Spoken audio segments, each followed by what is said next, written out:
はい、どうも皆さんこんにちは。坊主でございます。セカンドチャンネルです。ご覧いただきありがとうございます。今回なんですけれども、だいたい断酒して70日目ぐらいですかね、過ぎたので、今回はいわゆる巷で言われている断酒の効果、断酒あるある、断酒を始めるとこういうポジティブなことが起きますよっていうのを、実際私がどうだったかっていうのをお伝えしたいっていうのと、あともう一つが視聴者の方から最近なんかサプリ飲んでますかっていう質問が来たので、それも合わせてお答えしたいと思いますので、どうぞお付き合いください。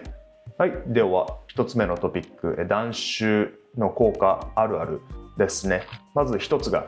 痩せる。これは数値には現れているのでイエスと言えると思うんですけれども、去年の今頃私80キロぐらいあって、なんやらかんやらメインチャンネルでもダイエットのことについて話したんですけれども、80キロから今のところ71キロ、断酒始めてからは正直そこまで変化ないじゃないんですけれども、ダイエットって結構いろんなことが複雑に絡み合ってると思いますので、メインチャンネルでも話しましたけど、変えたことといえば1日2食だったものを1日3食にして、それぞれ1回ずつの食事量を減らして、で引き続き充実週3、4ぐらいでいってて、意外とスルスルスルっと体重は減ったんですね。でも断酒始めたのが1月末ぐらいで、もうその頃にはもう72キロぐらいだったので、正直1キロぐらいしか多分変わってないんですけど、見た目的には本当にいわゆるぽっこりお腹、ビールパラがなくなって、今シックスパックまではいかないですけど、もう見た目的にもシュッとして、パンツのサイズが2サイズぐらいは細くなったんじゃないかなと思いますね。複合的な理由として、お酒やめることによって睡眠の質が良くなる、いわゆる中途覚醒しないとか、お酒飲んで眠りが浅くて朝3時4時ぐらいに起きちゃって、その後眠れなくなるっていうことがなくなったので、私昔調べた時に睡眠時間が6時間ぐらいの状態が慢性的に続くと、その人の平均摂取カロリーが2、300キロカロリーぐらい増えるらしいので、ダイエットしたいんだったらとりあえず7時間から8時間ぐらい寝ましょうっていう、そういうメソッドを聞いたことがあるんですけど、それが今できているのと、単純にお酒のカロリー分それを摂取しなくなったっていうこと、あと夜食の頻度が減ったっていうのもあるんじゃないですかね。それで今のところ71キロぐらいをキープしていて、見た目的にも本当にお腹周りがすっきりしておりますね。なのでこれは痩せるっていうのは実感できていることだと思います。2つ目、美肌効果について。これはね、あんまり自分ではわからないので、見返してみたらちょっとは変わってるのかなと思いますけど、正直ね、女性とかだったらもっと鏡見る頻度も多くて、メイクとかもするかと思いますので、メイクのノリがいいとか如実に分かるのかなと思うんですけど、正直私はあんまり分からないですね、美肌効果については。3つ目、体調が改善する。体調が改善するのは、実感としてはお酒をやめてから風邪ひいてないので、あからさまな体調不良がなくなったっていうことと、もちろん二日酔いがなくなっているということ。でもシンプルに言えば肝臓の機能をお酒分解するために使ってないので、その分他の体の部位を休ませるとか回復させる分に肝臓が使えてるから、あんまり体調崩すってこと、あからさまに体調崩すってことはなくなっておりますね。でも元気はつらつかっていうとそうでもないので、うっすら、35歳だからそういうもんかもしれないですけど、うっすら体が疲れてるっていうのがずっと続いてるっちゃ続いてるので、そこは体調改善、あからさまに元気はつらつって感じじゃないんですけど、一定にそこまで体調を崩すこともなくやっております。4番目、睡眠の質が上がることについて。これに関しては正直計測するものがないので、オーラリングとかつけてたらもっと計測して改善してるかしてないかっていうのが分かるかと思うんですけれども、お酒飲んで早朝に目が覚めるってことがなくなったので、それはいいのかなと思うんですけれども、だいたい今11時ぐらいに寝て7時ぐらいに起きているので、やっぱ寝起きは眠いですし、ガバッとなんかこういわゆる気分爽やかに目覚めれるかって言ったらそうでもないので、そこはあんまり実感はできてないですね。計測できるものがあればいいんですけどないので、5番目メンタルヘルスの改善についてなんですけれども、断酒70日目ぐらいになるとそこまで過去どんな精神状態だったのかっていうのがあんまり覚えてなくて、でも二日酔いの時に襲ってくる例えば不安だとか、もちろん気分の悪さだとかっていうのはもちろん今ないので、記憶に残っていることといえばやっぱりお酒でちょっと不安とかを紛らわせてこう麻痺させて、でもその分揺れ戻しみたいなのが来るのを覚えているので、それが今なくなってるから結構一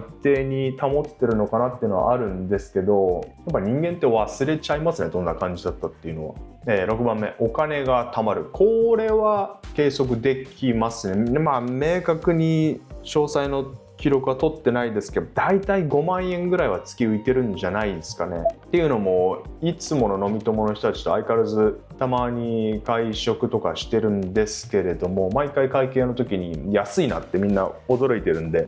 だいたいお酒飲んだ時の8割ぐらいの会計でいつも驚いていて、で2軒目3軒目も行くかって言われたらもう、そこまで長々とダラダラと飲んでる感じでもないので、パッと行ってパッと帰るみたいな感じのルーティンになっておりますね。なので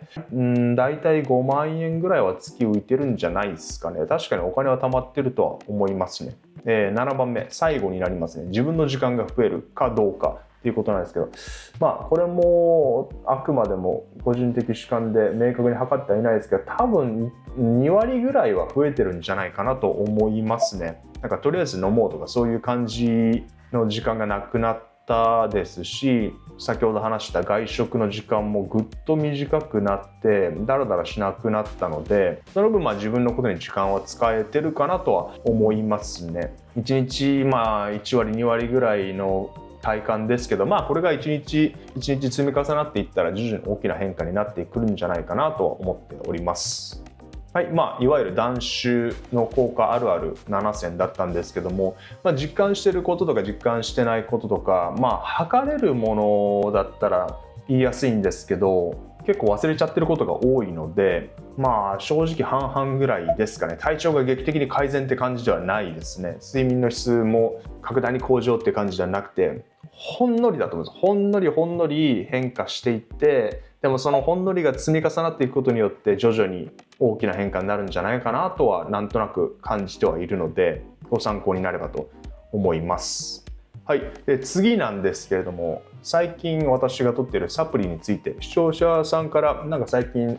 サプリ飲んでますか、それともサプリとか取らない派ですかみたいな質問が来てたのでお答えしたいんですけれども、マストで取っているのは朝のビタミン D サプリですね。ビタミン D5000 かな、ビタミン D5000 かな。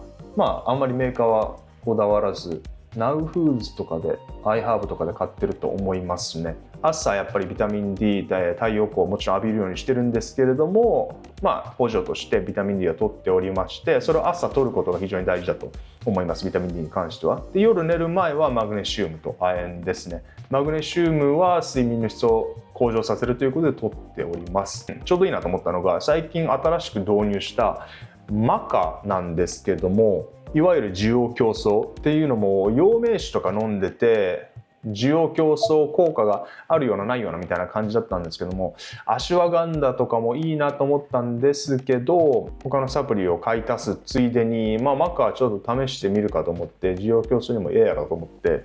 試してみて朝飲み始めたんですけど、これがね、需要競争云々よりも飲み始めてその翌日から夜トイレに行きたくなって起きることがピタッと止んだんですよ。これすごいなと思って、私結構水分取る派なので、毎夜1回はトイレのために起きてトイレ行ったんですけど、マカをビタミン D と一緒に朝飲み始めてからそれが本当になくなって、ぐっすりってわけじゃないんですけど、でも朝まで起きなくなったので、これはすごいと。需要競争に関してはそこまででなんですけど、でもそれはもう1日目から急に寝れるようになったので、夜トイレに起きてしまうっていう方がいたらぜひ試してほしいんですけど、いろいろ調べたらいわゆる前立腺肥大を抑える効果がマカにはある。その前立腺肥大が起きることによって頻尿になるっていう、なんかそういうそれを予防する効果みたいなのがマカにはあるそうなので、おそらく飲み過ぎは多分良くないんでしょうけども、私に関しては本当にこれは続けていきたいなと思うサプリでございますね。こんなに効果がすぐ現れるとは思ってなくて、予期せぬ効果といいますか、ちょっとずっと基本的に、35歳だから当たり前かもしれないですけど、ほんのり体が疲れてるのが続いてるので、なんとかなんねえかなと思って試しにと思って試してみたら思わぬいい効果があったので、もし毎夜の頻尿トイレに起きちゃうっていう方がいたら試してほしいと思います。はい、今回もつらつらと喋ってきましたけれども、今回の動画は以上になります。今回もご覧いただきありがとうございます。また次の動画でお会いしましょう。またね。